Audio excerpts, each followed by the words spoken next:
Welcome to the section 12 in 144,000teachers.org Ultimate Lifestyle System, the 19 books for the 8 types of lifestyle skills.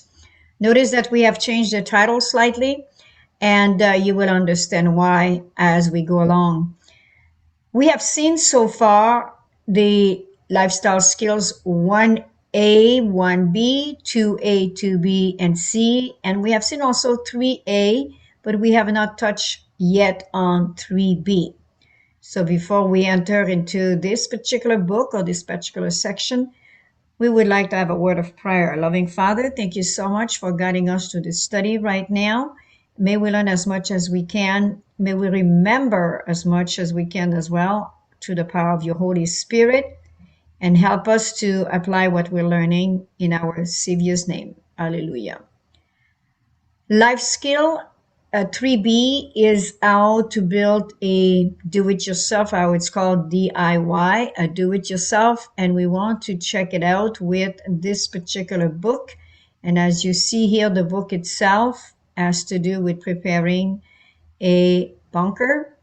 And we know too that there are a lot of ways of doing it, but this book is giving us quite a bit of instruction. We're just going to increase the font a little bit so you can see better. And so we encourage you to read the book for yourself. Not everybody is into that kind of a plan. Not everybody is wanting to get into construction. This is actually more or less having a type of a shelter on the ground. And it doesn't have to be necessarily just for going to live there. It can be also be used for food protection, and all the other items that you may find necessary. And so we leave it to you to go to this book as you see, please. They're all still on the 144,000teachers.org in the library, section 12, but we will not go through this in this particular session. The second one we encourage you to look at today is Food for Freedom.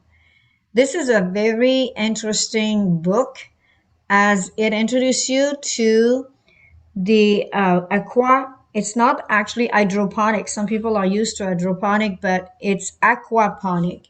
And the interesting part about this book, which it's up to you if you're interested to look into it, is the way to produce food in water using fish. And it's kind of an interesting approach. I've never heard about aquaponics before. Before I saw this book, I have studied what we call hydroponic, which is basically water to which you have to add some food, some elements so that it can feed your plants. But in this case here, believe it or not, and it's not going to be fish that you're going to eat. It's fish to basically produce the element you need to feed the plant that you're going to be growing. And mainly it's for green plants like lettuce and herbs and things like that. They do not recommend that. You cannot grow roots plant in that water system, of course. But when you look into it, it makes it a very interesting system to study. And I encourage you to look at it if you're into the fishes. And it's all having to do with the tanks and the plumbing compounds and choosing the fish for your system. And as we said, it's not to eat the fish. You're not going to be eating those fish. They're supposed to be there to feed the water, for you to get this water to feed your plants. So this is why it's called aquaponics. Very, very interesting. I've looked at the whole book, and I find it very interesting, but personally, I don't believe it's for me, but it's up to you to look into it. It gives you a proper plant nutrition, plants from seed. There's another part that is, which I've taken some notes here. 1 to 24 would be the page where you would look for the aquaponics with the fish. But then when you go from 24 to, actually it carries you further than that. It goes to 43 after that. 43 to 59. This would be basically for veggies, aquaponic systems, caring for your plants, proper plant nutrition. So that carries you about to 59 from what I've seen. So we're going to go there for a few minutes just to look at it. So we're going to start with page 43. We're going to bypass the fishes because they're literally fish. They encourage you to have fish to get this water going. So being a vegan, I don't particularly care about having fish feeding my water for my plants, but that's just me. So you're free to do whatever you believe is best. So now we're coming to 43 to 59, where here it's talking about lighting, which you would need anyways if you were to do hydroponic, and how to start your plants for this from the seeds. So that's another important subject, especially if you work with lettuce and kale. And as we say, in water, usually I've never seen anybody anyways growing some carrots, because it's not the proper way of doing it. But if you have to do greens, lots of green, like lettuce, beautiful fresh lettuce, hydroponic lettuce, it's absolutely beautiful to eat. And this is the way you prepare the seeds in those little container. And basically, those are very important. You can do that even for gardening. And so it's very important to look into this. Very, very reliable, very good information, and to germinate your plant in advance. And of course, we recommend that you buy organic seeds, and they can be preserved a long time as well. And it tells you here how to store the seeds once you purchase them. Some people like to start them from scratch, which is fine. But this one there, that's telling you, of course, it's always using glass jars. And again, they bring in the case of bacteria, and they say here bacteria, maybe most people think it's a bad thing, but it's actually very necessary and very helpful to your system. This is the system that you're going to grow your seeds. The bacteria are responsible for transforming waste into the stuff the plants need to grow and thrive. And the bacteria will float on the surface of in the water, and floats in the middle and cling to the media in the tank. So when you have a nice balance of bacteria, this is when the fish will be healthy. Again, it's coming back to the same as we just mentioned, the aquaponic. This is not hydroponic, strictly with water. But there are some good advices as far as the lighting and the influence of lighting as well on the bacteria, if you were to use this kind of a system. And so it's up to you if you're interested to look into it. There is another section, actually, we're going to bypass those bacteria for fishes. We're going to go to page 116, which is at the end of the book. It's the longest book in the series that we're submitting to you for these studies. And so this one, if you do not need it at all because you will not work with fishes, you may want to pass it by altogether, because it's definitely based on having a tank with fishes, which produce the water, which produce the elements which you need for your plants. And they're connected together too. So it's very, very interesting. But as we said, it depends of what you want to do. So here is another having to do with how to prepare your PVC pipes in order to do the plumbing for this, and how duckweed apparently is very good. It's a herb that's very good for the plants to grow so that the aquarium will thrive, because you're dealing with aquarium with fishes. And so again, this is all about aquaponic, and you can use that same water for your plant in the garden as well. So this combination of aquaponic with soil-based gardening, it's simply that you can use that water produced by those fish which are producing those fishes which are producing enough elements for the plant to grow. So this is why here they use the other term that I'm accustomed to. Your plant will thrive on a chlorine-free water that comes with your hydroponic system. Personally, I'm hoping someday to put a system with actually using ozonated water, rather than even using well water or any kind of a water. I'd like to treat the water with ozone, and I know the plant can thrive much more that way. So this is the book, if you care looking into it. It's called Aquaponics, and it's based on fishes. And as we prefer, some of us who are vegan would in particular want to have to feed the fish and all that. So this is the one The next one is, this one is beautiful. This one is me. And this one is a greenhouse. And I'm very partial by telling you this because I love greenhouse. They grow well. And if you have an hydroponic greenhouse, which you can have with the water system, and you use ozone, or if you use dirt rather than water to grow your plant, especially if you want to do vegetable. I've never seen a hydroponic with vegetable. I've seen it with, because I've seen a greenhouse, hydroponic greenhouse at a school I used to teach to, and it was all with water. It was not with dirt. So the easiest way, probably, if you have a greenhouse and you can grow all season, especially if it's heated up, and basically you can prepare your seed that will grow for your plant to be transplanted now into a garden outside, or you can simply keep that greenhouse for the whole summer.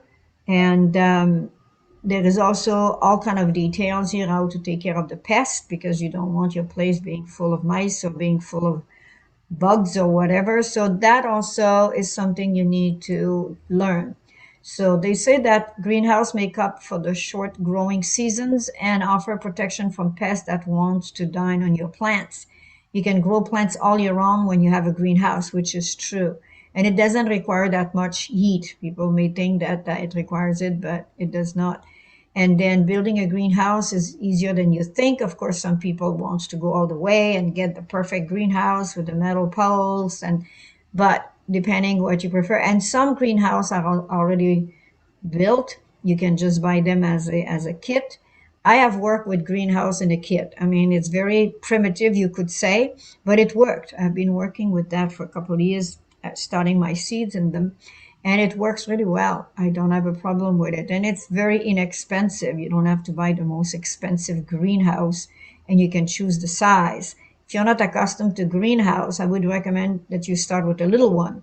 And once you're accustomed to it, then you can start. Mine, I can't even walk in it. It's a very, very simple, basic, but I start most of my plants in it with dirt. Of course, I work with dirt, not with water.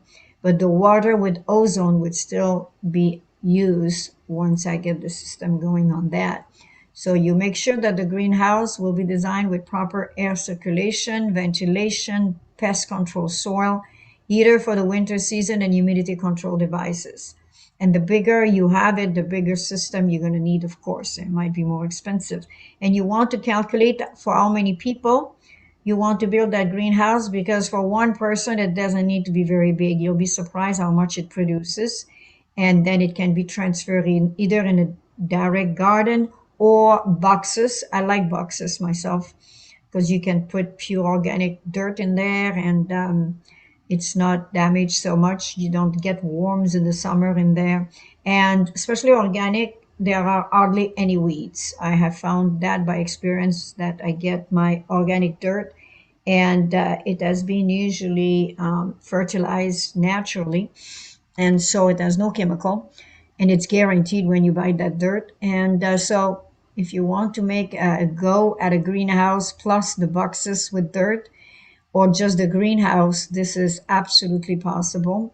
And this is the one, myself personally, for the little experience I've had at the school with that greenhouse, and here, and even in a city backyard, you can do it as well. You can have a little greenhouse and you can do a little garden with boxes or pots as well. So we recommend that you read this particular book. It's absolutely necessary if you want to get into agriculture and gardening. And this is part of the lifestyle skills that we are teaching in order to be able to have some food. And here again is an idea that is quite beautiful. This is a greenhouse combining with what I'm talking about, the boxing. This would be my style of a greenhouse. Some people do it with elevation, which gives you even more. But in this case, you could do both. You could do an elevation, and then you could do the what we call the boxes. This is made with wood, and you have to make them high enough, though, especially if you do roots. I have experience with roots, but my bucks are too short. I would need something taller, something higher. I need at least probably a foot and a half of dirt in order to get some good result. So this is just some suggestion. It's not necessarily advice. You can do whatever you want with the suggestion. But greenhousing to me is ideal. I just love the greenhouse. I really believe I love the smell of it when you enter it. It's protected. You can balance your humidity. You can balance the watering. It's not like outside. It's not eaten by the sun, especially when you have a very, very hot summer. You will require a lot of water, and then after a while, the plants don't even grow anymore. They're so dry. So, this is the suggestion for this particular wonderful greenhouse book. And this is about half of the book. So, we're just going to scroll quickly and show you more here. They tell you how to frame it and how to panel it. So, they give you the idea.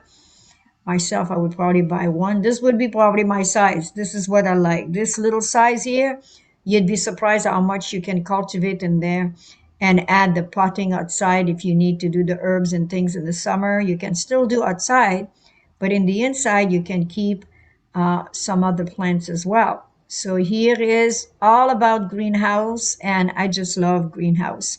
And if you do a small one, of course, you don't need a permit. And if you live in the country, you're even more free to do whatever you want. They will not ask you a permit to build a little greenhouse, a tiny little one like a shed. All right, so this is the suggestion we have here, and it's all about measurement. And this is another one here, which has a frame, a more fancy frame. That's a nice one. You can walk in this one. And as I said, you can see that the greenhouse that has been used in the past have always been, you just put your plants in it and you don't enter into it. But the next greenhouse will be one that can be entered into. This is what I'm planning to do in the near future. So we leave you with this, and those are the instructions that you can follow. This one is a very simple one with snap, and it probably worked really well. It's all potted.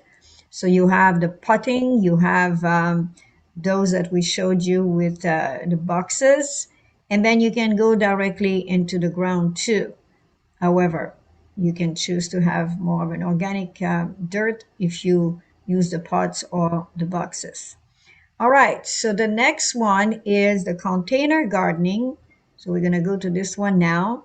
And this one is excellent too. This one is like what we call balcony, or we call them condominium right now gardening, but this is excellent too. You can use these idea, and it's to grow vegetable using gardening containers. So they can be all kind of containers. They can be boxes. They can be simply pot like you just saw. And you just need to study this particular table of contents here that tells you to, look for the right container, the type of the soil for your gardening container. And this, people may not think it's important, but personally, I have to buy my soil. But I always use the organic soil that has been already prepared. It's not for flowers. It's really for growing greens to eat. So they will have the proper ingredient, I could say, or fertilizers that will grow for the whole summer. And basically, you need watering, and then usually by the garden center, they will tell you for organic gardening. There are some fertilizers specially prepared for organic gardening, and you look at the ingredients, it's totally organic. There is no chemical in it, totally. So this is really kind of nice to follow those. And of course, if you do the potting soil, they will give you advice here, the best plant for containers gardening. And so this is this little book. It's very short, and it's very, very nice to read, very important to read. Again, it says, I'm going to have to change the font for you to see. There you go. Yes, so this is basically if you don't have much space and you have a big balcony, for example, or you still have a grow like you're living at the level of the ground, but you cannot plant a seed in there, especially if it's a condominium or even a townhouse. But then you can still do it. You can still have a garden in the city, and you can still have a little greenhouse in the city. And if you're not in the country yet, and you can still have your fresh fruits and vegetable. Another also that I find very, very interesting is that every beginning of the season, which is around May, June, Don't go in July, it's all gone. But May, June, when you start your planting, that's why when you go to the greenhouse center, if you don't do your own seeding, you will be able to find already grown some beautiful lettuce and organic herbs. So you buy them in a pot and you can just bring them home and you're ready to eat. You don't even need for them to grow. A trick about salad that many people don't know is, and I've seen it, lettuce, when you buy your lettuce in big leaves, some people, and I've seen this is not funny, it's true. Some people do not know that lettuce will grow the whole summer if they only cut the leaf. Some people I have seen, I have planted a garden one time for my friend, and I came back a few weeks later, and the lettuce had come out, and maybe a few weeks, like 4 or 5 weeks, the lettuce had come out, and she didn't know that you don't pull them out with the roots. By the time I came back a few weeks later, most of the lettuce was gone, and I asked her why. Why did you pull the roots? She didn't know. She didn't know that if you just cut the leaves, she would be able to get that lettuce for the whole summer. So we had to put back some seeds. That's the advantage of lettuce, it grows so fast. So these are advice that we're giving you, or suggestion. You choose whatever. These one are concrete containers. And again, if you were to move, it would be probably very heavy. So these are terracotta. I love the terracotta container. They're basically made out of dirt. They're not made out of plastic, so they breathe well, and they're rich in iron, and they actually can pass those to the plant, just like plastic will pass the PVC to the plant. So terracotta is clay and it's dirt, so it's natural. So this is where we want you to look at those options. Some people like certain option, like this one here is fiberglass containers. Again, that can be another option for your gardening. And what they say here, they keep the moisture, those fiberglass container. So are terracotta though. If you use terracotta, if you're accustomed to do flowers in terracotta, you know that it keeps the moisture very well, better than plastic. You can use also metals. Here is a way to grow some plants. Some people could have some metal containers. I've never used those, but they can definitely be used. So you have a lot of choices here, baskets, and you can do all kind of beautiful selection. And with container, the nice thing I like is because you can mix them, you can change them with the sun, you can vary them. They're easy to move around unless you get the big pot. Don't be too ambitious. If you have never done gardening, don't go the big way. Start smaller, and then as you grow to understanding the gardening, and even if you have known gardening for a long time, if you have never done with like we say boxes or containers, it's a different experience than growing directly from the soil. And if you prefer the soil and if you have good dirt, hey, that's the way to go. So these are advices and suggestions that these people are giving you. And I think it's fabulous that we can take advice from people. I always love reading gardening and seeds, and to know a little bit more because I don't know that much. So I'd like to know more. So this is talking to you about the soil. That's why you have to be careful. Certain plant will grow at a certain level of pH. And if it's too acidic, strawberry love acidic soil, but some other plants, they will not go very well with the too acidic. So here we have, again, recipe. They will tell you how to mix them.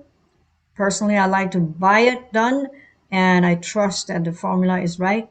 But I have found too over the summer that it is very important to add some fertilizer along the way, especially if it's in a box or in a pot, because it will not necessarily transfer from the soil. So you're not going to get some elements from the soil directly.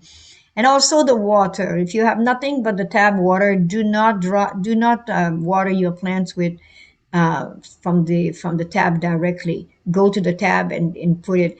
Have a container, and even if the rain falls in it, it's even better. But have a container that this particular container will be strictly for your garden.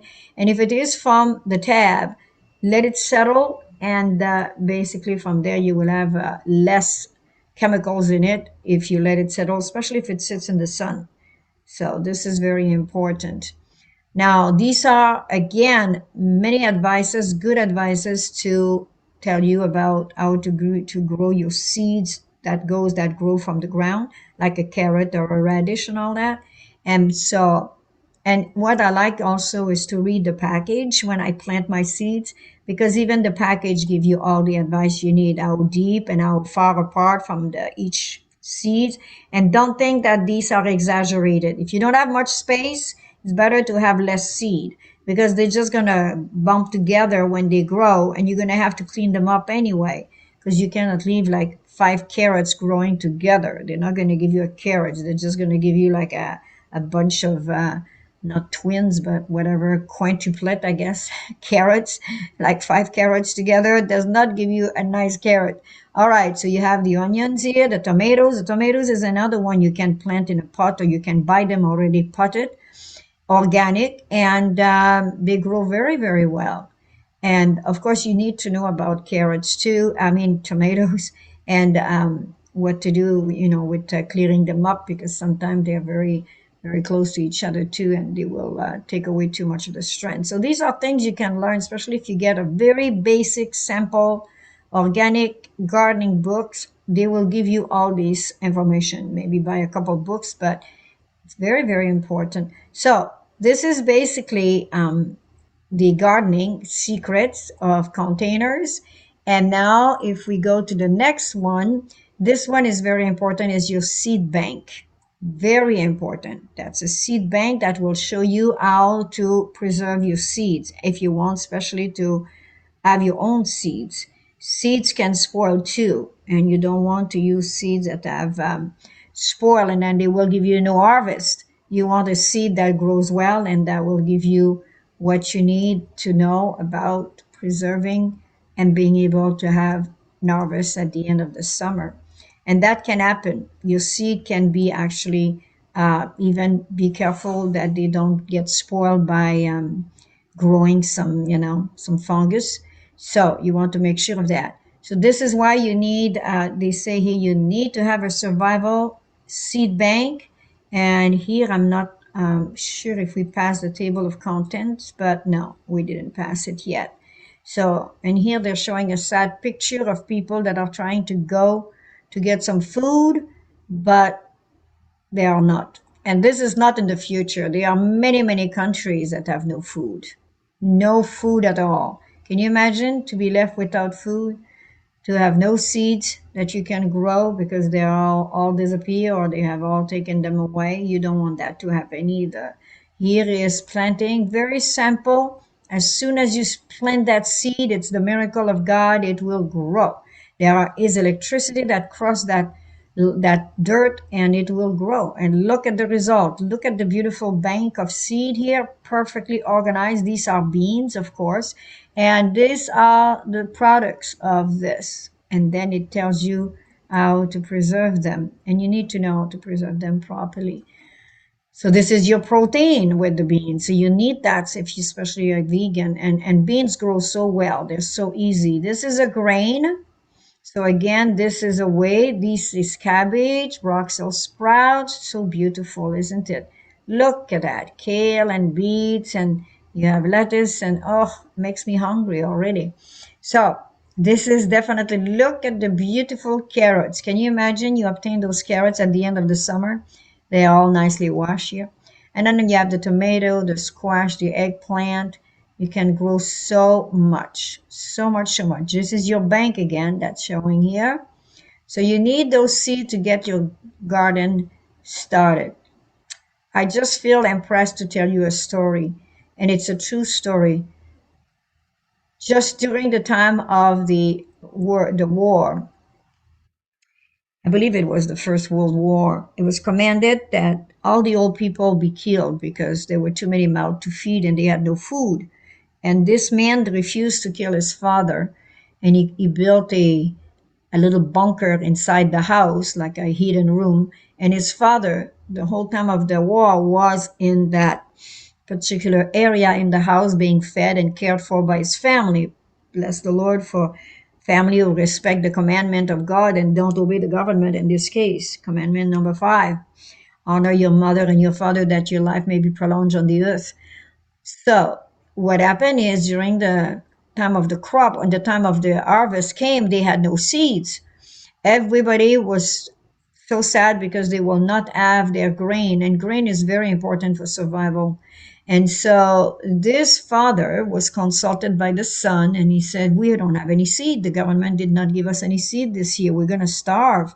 And the father says, no, we're not going to starve. So go on the roof and get the seed from the grain that we have used to make the roofs. And this was very common in Europe in the old days, to use seed, and everywhere else, to use the grain, like the what do you call, the once it has grown as a sheaf, and they would cover the roof and make a roof out of that, and it would dry out, and it was a roof, and they would create a kind of a natural pitch to keep it from the rain to go through. So the son obeyed his father. He went on the roof and he picked up all the seeds from that sheaves that was there, and he went into the field and he planted it. And by the time, of course, the time of the harvest came, all the neighbors had no harvest except this gentleman, a big field of grain. And they came to him and they asked him, how come you have seed? We never had seed this year. How come you had seed? He says, well, he says, my father told me to get the seed from the roof, take the seed from the grain from the roof and plant it. Well, he said, what do you mean, your father? He's supposed to be dead. And the son admitted, he says, no, I didn't have the heart to kill my own father. He's still alive. And that harvest that year saved all of the neighbors, because he had such a big harvest and it was so productive. He was able to give food to all his neighbors. And they thanked the Lord, and they thanked this father that had been kept alive. All the other one, they had killed their parents. So this is a lesson on how to survive and have our seed bank ready. This is lifestyle. This is the survival lifestyle that we're teaching you. The life skill for survival now is called lifestyle, because that's what it will become eventually. Remember this, lifestyle. So this is a beautiful book that we really recommend. We cannot read every sentences, but we do recommend them. So it's like we have look at it, we're looking at it, and we see the value of it, and we recommend them.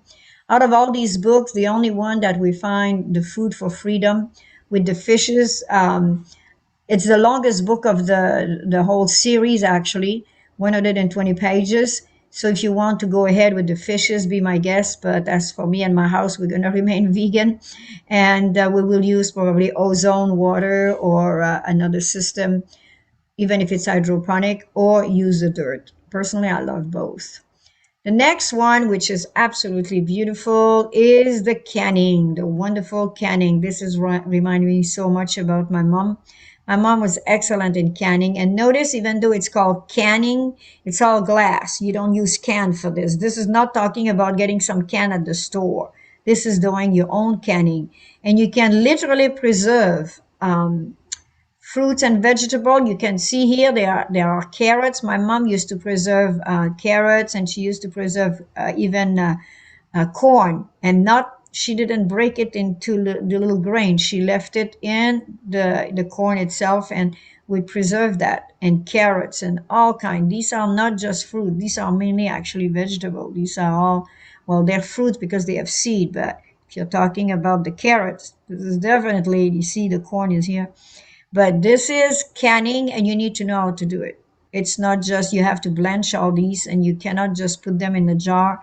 It has a way of doing it, so you can seal that jar so that it doesn't get affected in the process, and that can last for a long time. What I love about this is because it tells you the table of content is very short. The book is very short, only 15 pages. It explains to you exactly that. It's called canning, but it's really done in mason jars. So when the fall comes, even if you're not ready for it, and if you have a bit of space, go and buy some small and some larger those mason jars, and you will be prepared when it's time to do your gardening, which is always what we're talking about here, being prepared.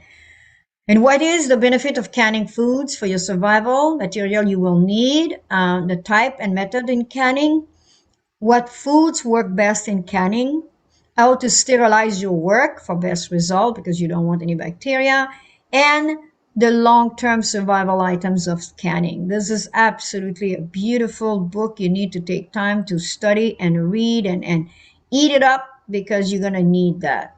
Some people are blessed, they already know how to do canning, but some other people do not. So this is why we're presenting it right now. So this kind of a canning, it has been actually, look at that. They say the French were actually the first to preserve food or can it back in the 1800s, and hence the name canning.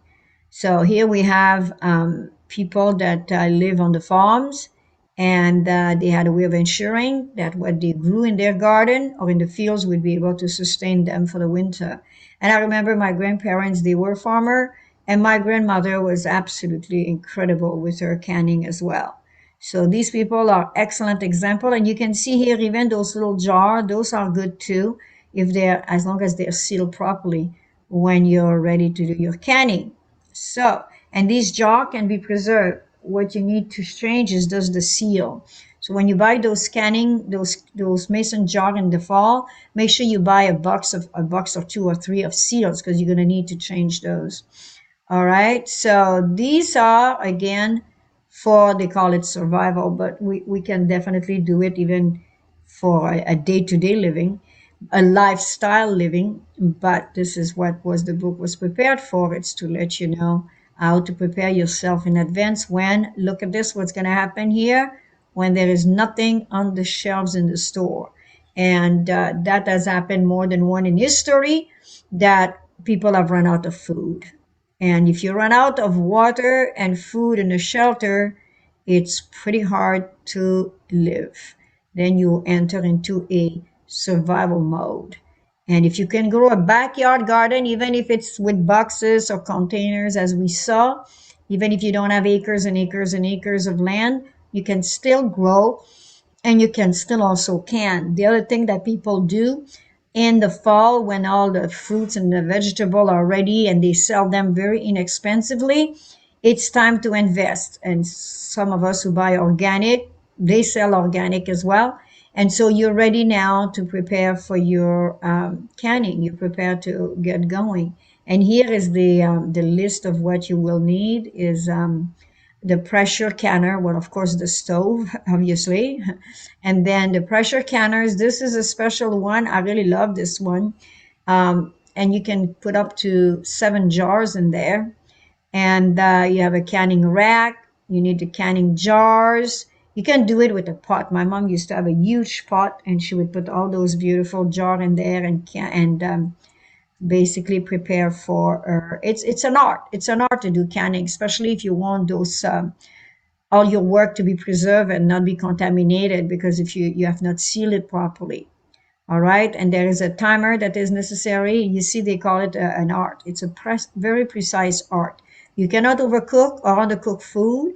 It has to be cooked just right, and you have to read and become very knowledgeable about cooking time for canning food. All right.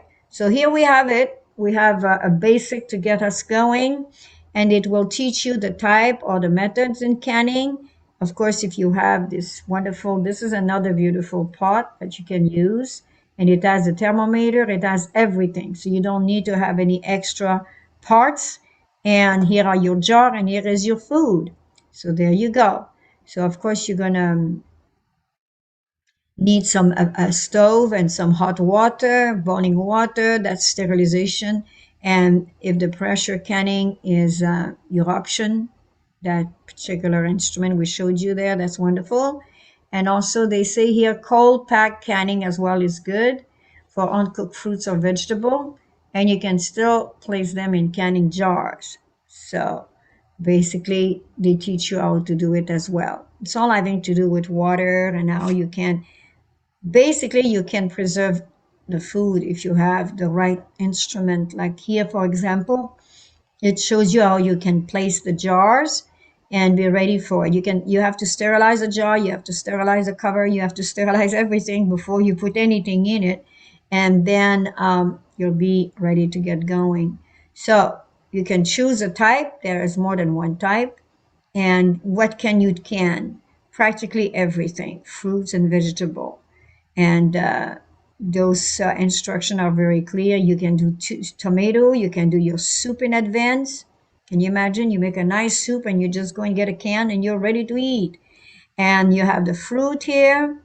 Um, the beans, of course, we mentioned that, which is extraordinarily good. You can even preserve some sauce, like you have a pizza or something. Vegetable. So here is the list on and on and on and on of what you can. So, and here is the method for sterilizing. It's very, very important. You need to sterilize everything before you start working because you don't want to contaminate your products.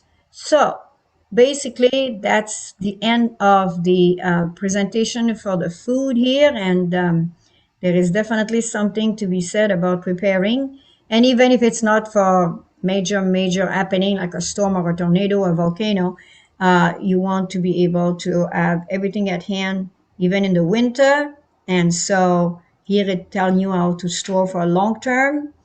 And so it's very, very important to follow this instruction. I think it's amazing. Look at this. Here is a place where you can keep everything and some of these fruits, because that's what they are, the family of the squash and the family of the pumpkin. So you can preserve those for quite a long time in a root cellar. My grandparents had a root cellar. And so you can also purchase 5-gallon containers and they can become your kind of a preserving area. Dry crawl space, a shed, 33-gallon trash can. So those can all be used for preserving. Of course, you have to keep them in a fresh area, but not cold. So you're going to lose everything in the winter. You don't freeze those things. So here we are, bonus of Simple Survivor.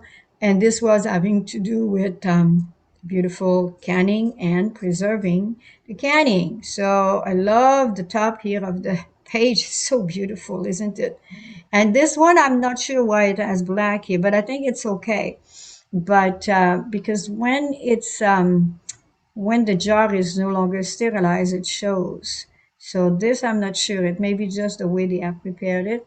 This, I think it looks like tomatoes. Maybe that's why it does that, or maybe some type of fruits.